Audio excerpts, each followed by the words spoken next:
Hey, everybody, this is Ramon Ray, founder of smarthustle.com. Thanks for joining me to another exciting discussion where we interview entrepreneurs and small business owners or people who can help entrepreneurs and small business owners. If you're listening to the sound of my voice, feel free to give us an uptick, a 5-star review, a 10-star review, give a comment, and give a share, and let people know what you're talking today. I'm really excited today to talk to Tony Shan, who's Alibaba's head of cross-border in North America. And really, it's a conversation to talk about, from my perspective, especially how the American, but it could be anybody, business owner, how they can do what I think Tony and his team call cross-border selling. I'll use that word in particular. Break into, in a good way, the Chinese market. So Tony, with that, thanks for being here with us. I really appreciate it. And I hope you've had a good day so far. Sure. Well, thanks for having me here today. So my name is Tony Shan, and I oversee a team of category experts and business development professionals here in North America for Tmall Global, which is the largest business-to-consumer cross-border e-commerce platform in China and part of Alibaba Group's overall digital economy.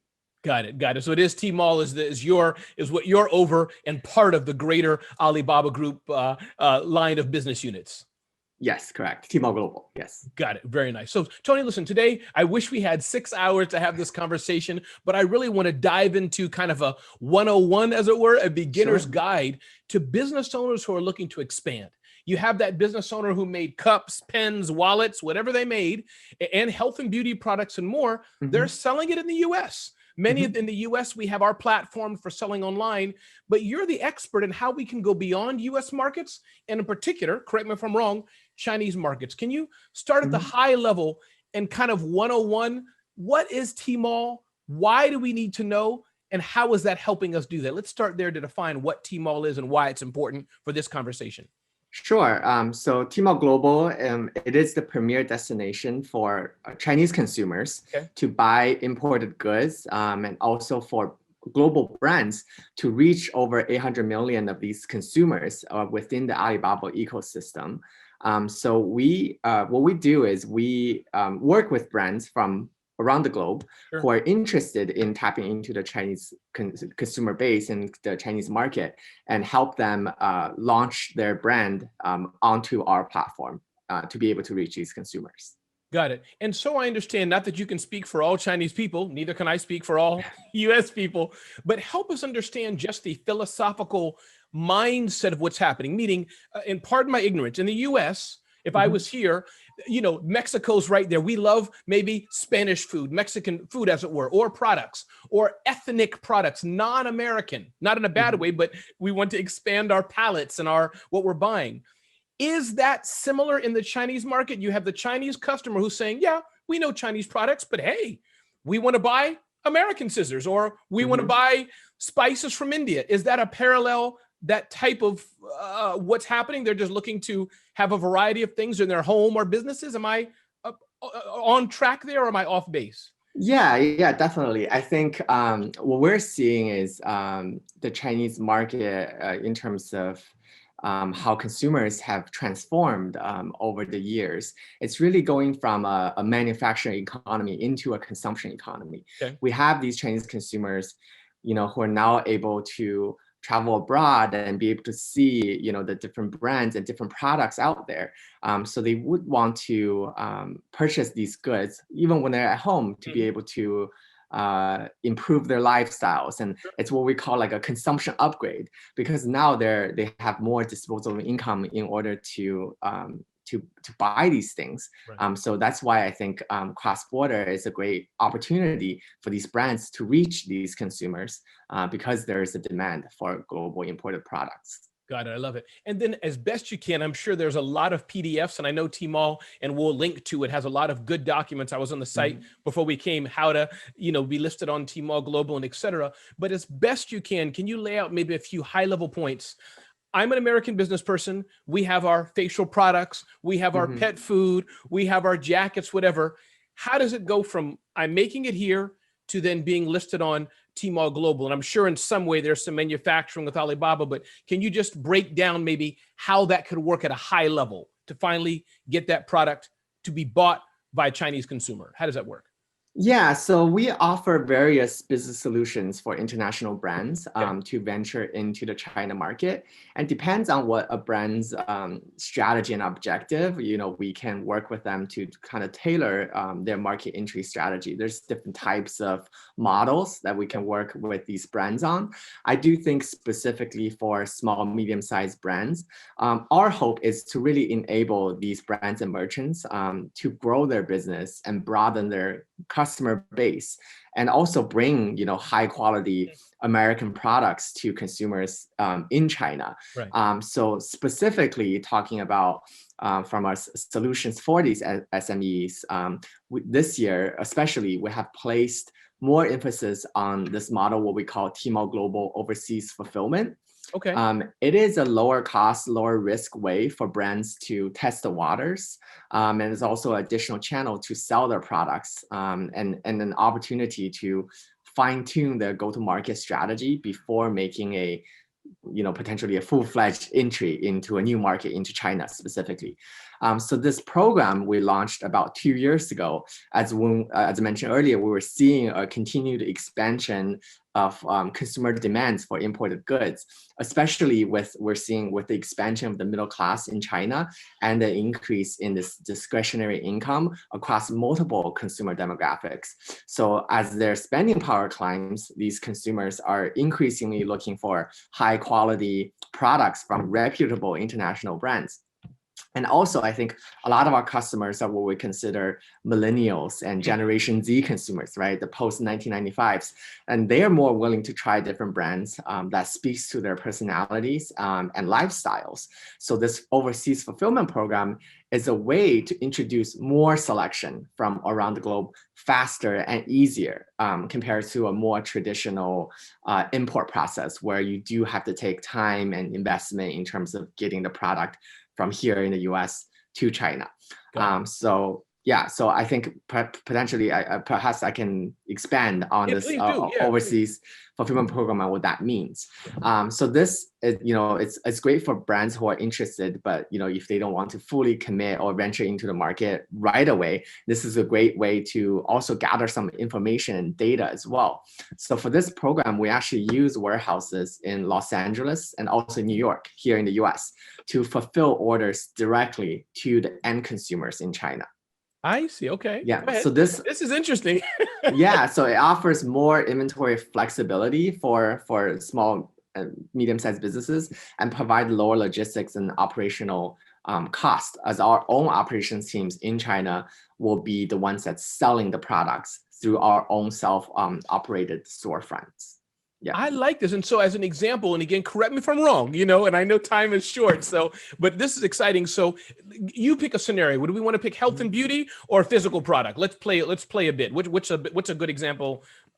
Does it matter? Or yeah. So we cover all consumer categories, but I would say our top categories are health and beauty. So let's say top 1 or 2. Yeah. I have a new makeup line. Now, traditionally it's printed in English and all that stuff there. So just step one, and pardon my ignorance, is that your team can then help me. I assume, I could be wrong, it would have to be reprinted and things like this in Mandarin or Chinese language. That's step one, kind of, or no? No, you do not need to do that for cross-border. Yeah. So I think maybe I can explain the difference between cross-border and general trade as well. So traditionally, when you're thinking about importing the goods and selling into a new country, you would have to go through this import process where you would need to relabel, potentially have to do registration in that country that you want to go into, and do various testings as well. So the beauty of cross-border is you don't have to do any of that.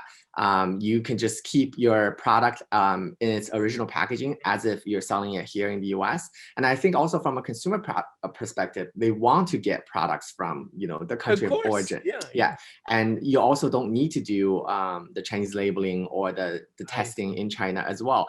And I think especially for health and beauty, a lot of brands that we do work with, and they're very interested in selling to the market, but they are cruelty-free. Right. There are a lot of clean beauty brands. They don't want to test on animals. And in order to sell, into China from the more traditional perspective, you do have to do that. So that actually restricts a lot of these brands from selling into China. But with cross-border, you don't have to do those testing. So it actually benefits these brands to be able to sell online into the Chinese market.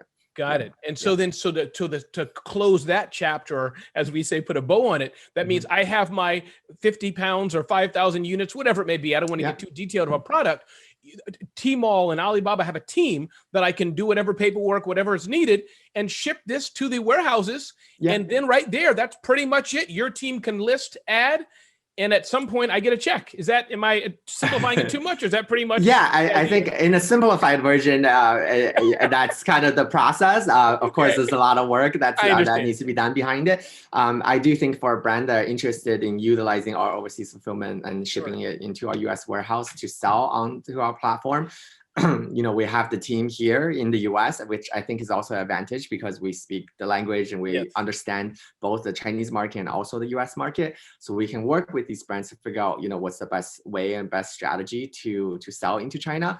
So I think that first step is, talking to someone on my team who is, a category expert in beauty or health, to hear about what is the objectives and what kind of brand or products this SME potentially will be selling. And then if we think this is the way to go, and then so we work with the brand to come up with initial assortment of like 3 to 5 products, for example, that we would want to sell onto the platform.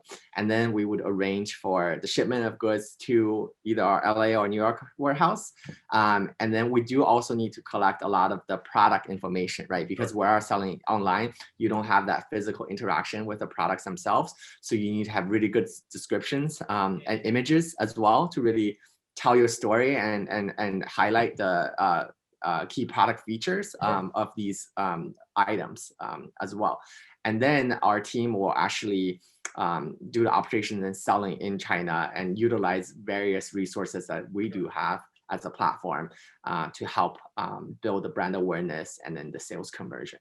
I love it. Thank you, Tony, for your patience with me in that. I may leave Smart Hustle and start my own business with you today. This is exciting.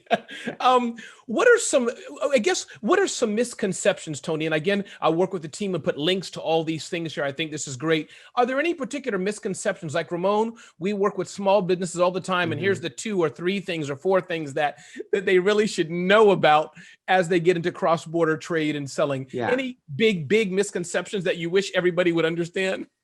Yeah, I think understanding the Chinese market is very important because it is quite different compared to how it is here in the US.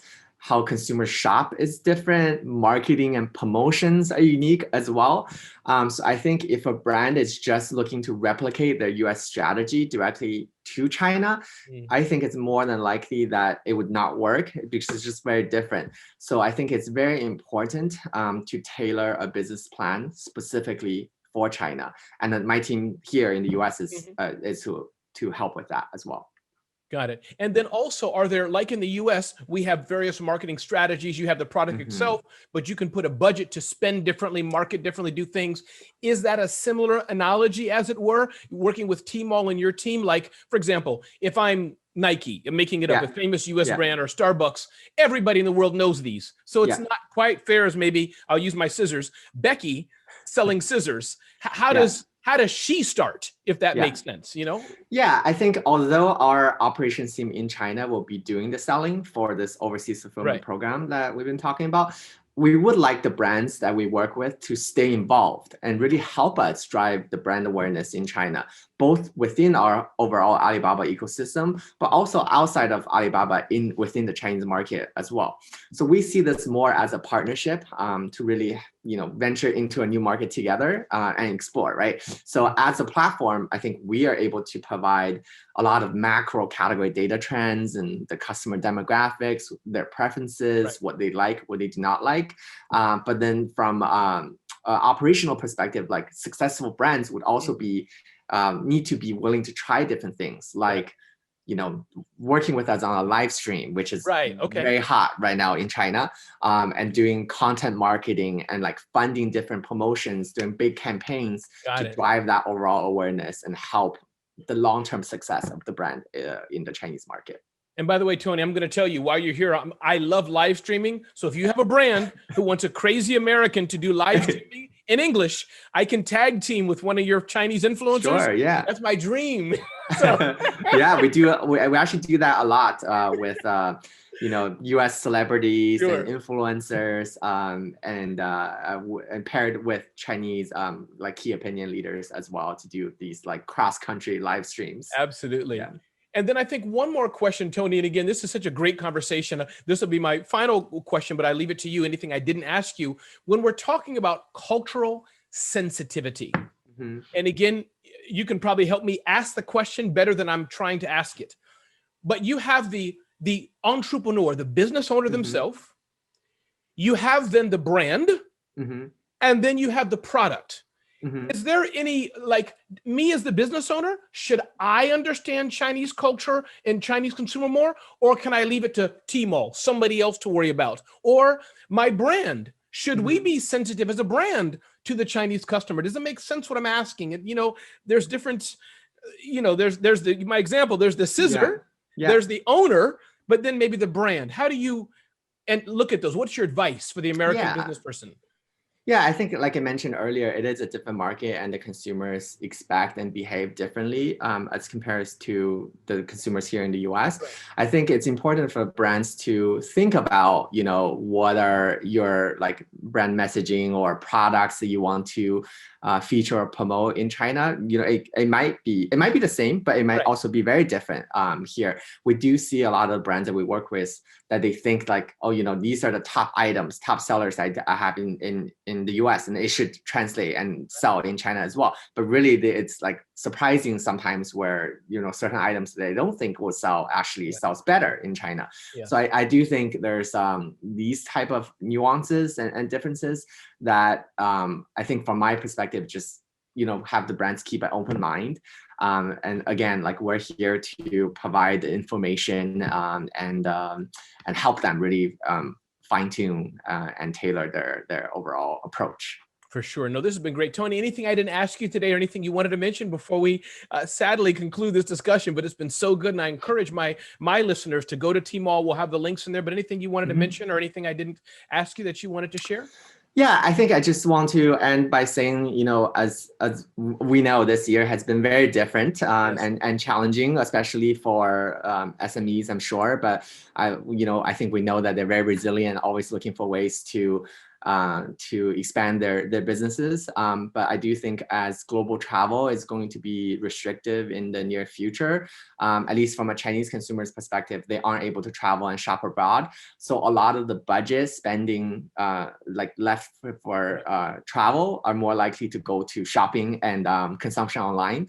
So we as the Tmall Global platform, we're going to play an important role in continuing to bring high quality products from around the globe to these consumers at home. So this overseas fulfillment program that we've been talking about, I think is great for bringing authentic US brands to the Chinese consumers.